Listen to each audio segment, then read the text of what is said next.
सुप्रभातम सुप्रभातम सुप्रभातम। आज की ताजा खबर में आप सभी का बहुत बहुत बहुत स्वागत है। और वर्ल्ड इकोनॉमी के साथ ही इस एपिसोड की शुरुआत आज हम यहाँ पे करने वाले हैं दोस्तों। सो आई थिंक सबसे बड़ा, अगर सिंगल बिगेस्ट मैक्रो वेरिएबल अगर कुछ है currently, so that is Brent crude oil price. So मतलब when I am making this video the price is at around $107 per barrel. और ये सी सॉ बैटल जो है, मतलब I think yesterday it was almost $116 per barrel, then now it is at $107 per barrel. So बहुत सारा news flow जो है उसकी वजह से ये इम्पैक्ट हो रहा है। वी हैव ऑलरेडी सीन कि जिस तरीके से अब अदर गल्फ कंट्रीज जो है उन पे उनके जो इंस्टॉलेशन से, एनर्जी इंस्टॉलेशन से, उस पे अगर इम्पैक्ट हो रहा है। स्पेसिफिकली अगर हम कतार एनर्जी की यहाँ पे बात करते हैं, तो जो एलएनजी का जो प्लांट है उनका, सो जहाँ पे उन्होंने $26 बिलियन की इन्वेस्टमेंट की थी, उसमें से मतलब उनका एक स्टेटमेंट आया जिसमें वो बोल रहे कि $20 बिलियन का लॉस हुआ है उनको। कितना? $20 बिलियन का लॉस। और ये जो फैसिलिटीज है उनको फिर से एक बार उसी कैपेसिटी के साथ शुरू करने के लिए मिनिमम 3 से 5 साल लग सकते हैं। तो डेफिनेटली आई थिंक अगर इस तरीके की चीजें अगर चलती रहेंगी, so then this disruption will continue for some more time.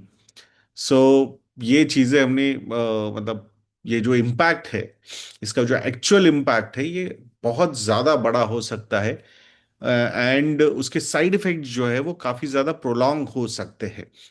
So that is not a positive sign, and that's why जहां बहुत एग्रेसिव स्टांस या एग्रेशन जो था यूएस की तरफ से पहले जो लिया गया था, कहीं ना कहीं ये सिचुएशन थोड़ी सी बैकफायर करती हुई नजर आ रही है। क्यों? Because inflation is coming back. So US Fed जो है वो एक्सपेक्ट कर रहा है कि अराउंड 2.7% प्लस का इन्फ्लेशन आसा मतलब हो सकता है, और थोड़ा सा सस्टेन हो सकता है। That's what they are saying. So कुछ इकोनॉमिस्ट ने तो 3% के ऊपर का भी ये नंबर प्रेडिक्ट किया है, अगर ऑयल के प्राइसेस ऊपर ऊपर रहते हैं तो। So I think so energy cost या फिर फूड सप्लाई डिसरप्शंस, ये भी एक एंगल है जो इन्फ्लेशन को और ज्यादा यहाँ पे ऊपर लेके जा सकता है। सो क्लियर रिस्क जो अगर हमें कुछ नजर आती है, तो सेकेंड वेव ऑफ इन्फ्लेशन की रिस्क हमें यहाँ पे नजर आ रही है। एंड इसी का नतीजा है सेंट्रल बैंकर्स जो है वो अब यहाँ पे स्टक हो चुके हैं। सो यहाँ जो एक्सपेक्टेशंस थे कि इंटरेस्ट रेट कट के एक्सपेक्टेशंस, अब वो होते हुए नहीं दिख रहे। ऑलरेडी हमने फेडरल रिजर्व की तरफ से या यूरोपियन सेंट्रल बैंक की तरफ से इंटरेस्ट रेट्स होल्ड करते हुए उन्होंने वो हम देख चुके हैं। सो क्योंकि इन्फ्लेशन के रिस्क वहां पे है, सो कटिंग रेट्स ये उनके पास ऑप्शन उनको नजर नहीं आ रहा है। सो अगर अभी नहीं होता है तो मतलब डेफिनेटली रेट कट्स जो है वो पुश हो चुके हैं। पॉसिबली इन 2027 में हम शायद देख देख सकते हैं इस चीज को। सो पॉलिसी डिलेमा जो है वो कंटिन्यू है। इंटरेस्ट रेट कट कब किए? अगर इंटरेस्ट रेट कट करते हैं तो इन्फ्लेशन बढ़ जाएगा, इंटरेस्ट रेट्स अगर हाई रखते हैं तो ग्रोथ स्लो हो जाएगी। सो जो ग्रोथ स्लो हो रही है, सो यहाँ पे ऑलरेडी हमने रिसेंट जो नंबर्स देखे थे, तो यूएस जीडीपी का ग्रोथ जो है वो ऑलरेडी 0.7% तक रिसेंटली स्लो हो गया था। जॉब लॉसेस जो थे वो भी almost 92,000 jobs lost in a month, वो भी हमने यहाँ पे देखा है। ग्लोबल ग्रोथ जो है वो भी एनर्जी शॉक की वजह से नीचे गिर सकती है। सो ओवरऑल जो इकोनॉमिक सिचुएशन है, ग्लोबल इकोनॉमिक सिचुएशन, ये थोड़ी सी फ्रेजाइल नजर आ रही है। ब्रोकन नहीं है बट डेफिनेटली फ्रेजाइल तो नजर आ रही है। और इसका सीधा इम्पैक्ट किस चीज पे आ रहा है? तो इसका सीधा इम्पैक्ट है कि रेसेशन रिस्क जो है वो काफी फास्ट राइज हो रही है। ऑलरेडी यूएस रेसेशन की जो प्रोबेबिलिटी का नंबर है वो 32% आ चुका है, एंड इट इज इंक्रीजिंग। सो अगर अगर ये सिनारियो ऐसा ही चलता रहता है, ये वॉर ऐसा ही चलता रहता है, और एनर्जी इंस्टॉलेशन पे अगर अटैक होते हैं, और अगर ऑयल प्राइसेस $130 पर बैरल के ऊपर चले जाते हैं, देन जो चांस है रिसेशन का वो और ज्यादा यहाँ पे हाई हो जाता है। हमने ऑलरेडी देखा है मोस्ट जो ऑयल शॉक्स हुए उसके बाद उन्होंने रिसेशन को ट्रिगर किया है। सो आई थिंक ये एक risk definitely we can not ignore. So impact के पॉइंट ऑफ व्यू से अगर हम देखेंगे ना, तो ग्लोबल इम्पैक्ट काफी अनइवन है। So worst case scenario, worst part नहीं, वर्स्ट केस सिनारियो नहीं, worst part of this is that कि as US is an energy producer, so US is relatively safer। दो इन्फ्लेशन के रिस्क उनके ignore नहीं हो सकते, डीरेगुलेटेड मार्केट है, तो डेफिनेटली अगर ब्रेंट क्रूड ऑयल के प्राइसेस ऊपर चले जाते हैं तो डेफिनेटली आई थिंक उनके गैसोलीन के प्राइसेस ऊपर जाके इन्फ्लेशन के नंबर्स वापस आ सकते हैं। सो इसमें वर्स्ट हिट कौन से? वर्स्ट हिट होंगे यूरोप, जो मेजरली एनर्जी डिपेंडेंट है। अब यहाँ पे यूक्रेन रशिया वॉर कैसे आगे अनफोल्ड होता है या फिर फोल्ड हो जाता है, और क्या रशिया वहां से सप्लाई करना शुरू करता है यूरोप को, ये देखना बहुत ज्यादा जरूरी है, बिकॉज उनकी एनर्जी डिपेंडेंसी बहुत ज्यादा है। और एशिया इंपोर्ट हेवी इकोनॉमीज जिसमें इंडिया भी आता है, ये भी अगर ये सिनारियो इस तरीके से ही चलता रहता है तो डेफिनेटली सिचुएशन खराब हो सकती है। कुछ कंट्रीज में तो हमने ऑलरेडी देखा है, फ्यूल शॉर्टेजेस की अगर हम बात करते हैं, या फिर करेंसी स्ट्रेस की हम बात करते हैं, या फिर इंडस्ट्रियल स्लो डाउन की अगर हम बात करेंगे, तो definitely these factors we are seeing specifically in Asian economies. So अगर ये सारी चीजें होती है तो definitely these things could reshape global competitiveness, और जिसमें ये सारी चीजें करके यूएस के पास एक एडवांटेज हो सकता है, ये भी समझना जरूरी है। मार्केट का रिएक्शन ओवरऑल सिचुएशन को कैसे, ग्लोबल मार्केट्स का, तो बॉन्ड यील्ड ऊपर जा रही है। ये सीधा सीधा दर्शाता है कि रिस्क फैक्टर्स जो है वो काफी ज्यादा यहाँ पे बढ़ रहे हैं। अगर हम इक्विटी मार्केट्स की बात करते हैं तो यहाँ पे यूएस मार्केट से लेके सारे ग्लोबल मार्केट्स यहाँ पे नीचे जा रहे हैं। सो ऑलमोस्ट 8 से 10% का फॉल जो है वो यूएस मार्केट्स अलग अलग इंडाइसेस में हमने देखा है। उससे भी ज्यादा का जो फॉल है वो हमने अदर मार्केट्स में, स्पेसिफिकली इमर्जिंग मार्केट्स में यहाँ पे देखा है। ऊपर से इमर्जिंग मार्केट्स पे और एक ज्यादा प्रेशर कुछ होगा तो वो क्या होगा, वो करेंसी वीकनिंग का जो प्रेशर है, तो वो यहाँ पे और ज्यादा प्ले आउट हो सकता है। तो यहाँ बिगर पिक्चर क्या हो सकती है ग्लोबल इकोनॉमी के एंगल से? सो ऑयल शॉक की जो साइकिल है, it will lead to higher inflation, and उसके ऊपर अगर स्लोअर ग्रोथ भी रहेगा तो स्टैगफ्लेशन का जो रिस्क है वो बहुत ज्यादा यहाँ पे हो सकता है। So what are the things we need to watch? So oil prices क्या हो सकते हैं, $120 प्लस या फिर 140 के भी लेवल्स अगर टच होते हैं तो डेफिनेटली आई थिंक बहुत सारी चीजें ट्रिगर हो सकती है। फेड का स्टांस हमने ऑलरेडी देख लिया है कि रेट कट तो होंगे नहीं, स्टेटस मतलब पॉज बटन उन्होंने दबाया है। But we should not be surprised अगर इन्फ्लेशन फिर से आउट ऑफ कंट्रोल या फिर उनकी रेंज के बाहर बहुत ज्यादा रहता है, तो we should not be surprised कि hardening of rates is also possible. US jobs data किस तरीके से आता है, रिसेशन के रिस्क और ज्यादा बढ़ते हैं क्या, ये सारे फैक्टर्स भी देखना उतना ही जरूरी है। और सबसे इंपॉर्टेंट अगर यहाँ पे कोई चीज होगी तो वो है ईरान कॉन्फ्लिक्ट का ड्यूरेशन, ये कितना लंबा और खिंचता है, इस पे बहुत सारी चीजें डिपेंड हो सकती है दोस्तों।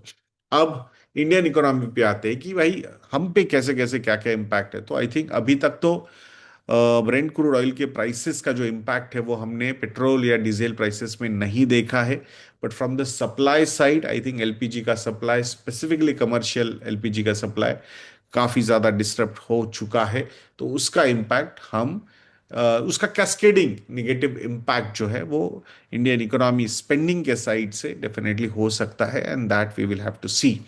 अगर गवर्नमेंट की तरफ से पेट्रोल प्राइसेस बढ़ाए जाते हैं, यानी कि फ्यूल इन्फ्लेशन आता है, तो definitely I think that will play negatively. क्योंकि जब भी इन्फ्लेशन बढ़ जाएगा तो आरबीआई मतलब फिर से अपना स्टांस, अभी तो उन्होंने जो स्टांस रखा हुआ है एकोमोडेटिव, मतलब जो सिचुएशन आएगी उस हिसाब से वी विल डिसाइड। तो उसमें we one should not be surprise कि अगर इन्फ्लेशन आउट ऑफ कंट्रोल जाता हुआ उनको दिखता, आई आई डू नॉट थिंक 3-4% या 5% के नंबर पे आरबीआई रेट हाइक करेगा। बट ये नंबर्स अगर बहुत ज़्यादा निगेटिवली सरप्राइज करते ऑन अ हायर साइड, तो डेफिनेटली आरबीआई मतलब स्टांस चेंज करके या फिर का रेट्स बढ़ा के वो सारी चीज़ें हो सकती है। सो टाइट स्पॉट में है आरबीआई काफ़ी ज़्यादा। अभी तो पॉज बटन दबाया हुआ है इंटरेस्ट रेट्स पे, but definitely again the same dilemma, cut अगर इंटरेस्ट रेट कट किए जाएंगे तो इन्फ्लेशन और खराब होगा, अगर इन्फ्लेशन होल्ड या बढ़ाया जाएगा तो ग्रोथ स्लो यहाँ से भी हो सकता है। So prolonged higher interest rate environment हमारे सामने यहाँ पे आ सकता है। अब रुपी के बारे में अगर हम बात करेंगे तो रुपी अंडर प्रेशर रहेगा। राइजिंग ऑयल इंपोर्ट्स अगर हम देखते हैं तो यानी कि हायर डॉलर डिमांड एंड सीधा सीधा उसका आउटकम यही होगा कि रुपी का डिप्रिसिएशन यहाँ से थोड़ा बहुत और हो सकता है। RBI intervention using forex reserves ये भी एक पॉसिबिलिटी है। तो अब देखते हैं कि कौन सी लेवल आरबीआई मेंटेन करना चाहेगा अगर ऐसा प्रेशर यहाँ पे बन जाता है तो। बट वीक रुपी का सीधा सीधा मतलब ये होता है कि इंपोर्टेड इन्फ्लेशन प्लस एफआईआई के पॉइंट ऑफ व्यू से यहाँ पे एफआईआई फ्लोज में वोलेटिलिटी हम यहाँ पे देख सकते हैं। ग्रोथ के एंगल से अगर हम बात करते हैं इंडियन इकोनॉमी के, तो ग्रोथ अभी भी काफी स्ट्रांग नजर आ रही है। 6 to 6.5% तो एक्सपेक्टेड है। मेजरली सपोर्ट किससे है तो गवर्नमेंट कैपेक्स से और डोमेस्टिक कंजम्पशन से ही ये सपोर्ट है। बट ऑयल शॉक का एक बहुत बड़ा रिस्क यहाँ पे प्ले आउट हो रहा है एंड ग्लोबल स्लो डाउन का भी रिस्क हम यहाँ पे इग्नोर नहीं कर सकते हैं। अगर प्राइस मतलब पास ऑन नहीं की जाती है पेट्रोल और डीजल हाइक्स में, तो फिजिकल प्रेशर यहाँ पे बिल्ड हो सकता है। तो दैट इज वन थिंग कि वो फिजिकल डेफिसिट बढ़ा अगर बढ़ जाता है तो डेफिनेटली कैपिटल एक्सपेंडिचर की जो फ्लेक्सिबिलिटी है गवर्नमेंट के पास वो कहीं ना कहीं इम्पैक्ट हो जाएगी। सो बजट में जो मैथ प्रेजेंट किया गया है वर्सेस द पॉपुलिज्म, ये इसमें अपना बैलेंसिंग एक्ट गवर्नमेंट कैसे करता है ये देखना बहुत ज्यादा जरूरी है। सो आई थिंक और अगर ग्लोबल स्पिलोर रिस्क क्या क्या है इंडियन इकोनॉमी पे, तो यार इफ यूएस एंड यूरोप अगर स्लो हो जाता है ड्यू टू ऑयल शॉक तो आईटी एक्सपोर्ट्स वीकन हो सकते हैं, मैन्युफैक्चरिंग एक्सपोर्ट्स भी स्लो हो सकते हैं। कैपिटल फ्लोज तो हमने ऑलरेडी देखे, एफआईआईज काफ़ी ज़्यादा पैसा यहाँ पे निकाल चुका है। ये कैलेंडर ईयर में अगर हम देखते हैं तो more than 1 lakh crore rupees के आउटफ्लोज हमने फॉरेन इंस्टीट्यूशनल इन्वेस्टर्स की तरफ से देखे। अकेले मार्च में the outflows were almost 60,000 crore plus. और ये जो मार्च का महीना है उसमें 8% से ज्यादा का करेक्शन हमने ब्रॉडर लेवल पे मार्केट में देखा है। आफ्टर कोविड एक महीने में इतना मार्केट पहली बार गिरा है, मतलब इतना शार्प फॉल जो हुआ है। यूक्रेन रशिया वॉर जब शुरू हुआ था उस वक्त पे भी मार्केट गिरा था ऑलमोस्ट 17% लार्ज कैप इंडेक्स की अगर हम बात करते हैं। बट इट वॉज स्लोली 4-5 महीनों में वो चीजें हुई थी। इस बार जो फॉल हुआ है ये काफी शार्प फॉल है आफ्टर कोविड। सो कोविड के इसमें तो 30% एक महीने में गिरा था इंडेक्स, लार्ज इंडेक्स की अगर हम बात करते हैं तो यहाँ पे ये अराउंड 8-9% से गिरा है। तो डेफिनेटली प्रेशर जो है वो मार्केट पे यहाँ पे काफी ज्यादा नजर हमें आ रहा है। ऑलरेडी हमने कल 2500 पॉइंट से सेंसेक्स गिरता हुआ देखा, 3.2% in a single day. So definitely it is a big fall. Nifty भी 23,000 के नजदीक यहाँ पे ट्रेड हो रहा है। सो रूट कॉज वही है, ऑयल शॉक एंड वॉर। ये दो मेजर प्रॉब्लम्स मार्केट को यहाँ पे देख रहे हैं। फॉरेन इंस्टीट्यूशनल इन्वेस्टर्स का जो प्रेशर है आउटफ्लोज के एंगल से वो कंटिन्यू रहेगा। मतलब आर्गुमेंट के लिए बोल सकते कि smart money is reducing India exposure. I think the situation is forcing those foreign institutional investors to withdraw and move into safer assets. Because जो लोग मतलब नॉर्मली स्मार्ट मनी, मतलब I think I I not say that कि exactly smart money, but जो volatile money मतलब it's opportunist money, ये typically ये सारी चीजें होती रहेगी। आई थिंक कल जो एक बहुत बड़ा इवेंट हमने देखा एचडीएफसी बैंक का, so I think sudden resignation of HDFC Bank chairman, so definitely market में स्टॉक ने काफी ज्यादा निगेटिवली रिएक्ट किया। इंडेक्स हेवी वेट है ये, तो डेफिनेटली इंडेक्स को भी इसने नीचे लाया। फाइनेंशियल्स में इस पे बैंकिंग इंडेक्स पे भी इसका प्रेशर बना रहा। दो के की मिस्त्री का शॉर्ट टर्म के लिए चेयरमैन बनना, देन आरबीआई की तरफ से कंफर्टेबल स्टेटमेंट्स आना, तो I think these are positive things. But when we are making this video, ADR जो है एचडीएफसी बैंक का फिर से एक बार 4% से गिरा है। तो अब देखना पड़ेगा कि कल कैसे कैसे क्या क्या होता है। सो ईयर टू डेट अगर हम ब्रॉडर मार्केट इंडेक्स देखते हैं तो 10% से ज़्यादा का फॉल हमने ऑलरेडी देख लिया है। So definitely these are some things which we should be थोड़ा सा मतलब कॉशियस अबाउट। नॉर्मली जो एक्सपीरियंस सजेस्ट करता है कि जब भी इस तरीके की इस तरीके के इवेंट्स होते हैं, हर जगह से निगेटिव न्यूज आती है, तो are really good times for acquisition. But बोलना बहुत आसान है हमारे लिए, क्योंकि जब पोर्टफोलियोज में लाल रंग दिखता है आपको, वी ऑलवेज से दैट कि red is a colour of opportunity, but फिर भी उसमें इन्वेस्टमेंट का डिसिप्लिन बनाए रखना, निगेटिव न्यूज को इग्नोर करना, these are challenges. And that's why I always say that कि अगर ऐसे सिचुएशन में it's always better to go and read archives कि 2010 से लेके 2013 तक किस तरीके का एटमॉस्फेयर था, मार्केट के कैसे रिएक्शंस थे, कोविड के बीच में जिस तरीके से मार्केट परफॉर्म किया था उस वक्त पे न्यूज़ कैसे कैसे थी, या 2008 का भी फॉल जो था उसमें भी आप आर्काइव्स निकाल के देख सकते हो। तो नॉर्मली जब निगेटिविटी सबसे ज़्यादा होती है तो उसी वक्त मार्केट्स जो है वो अपने बॉटम्स बनाते हैं।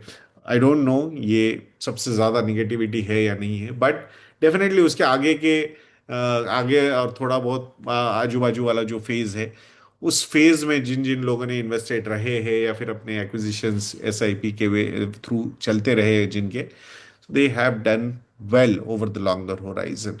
And that's why, again, coming back to the same thing, financial planning is the key.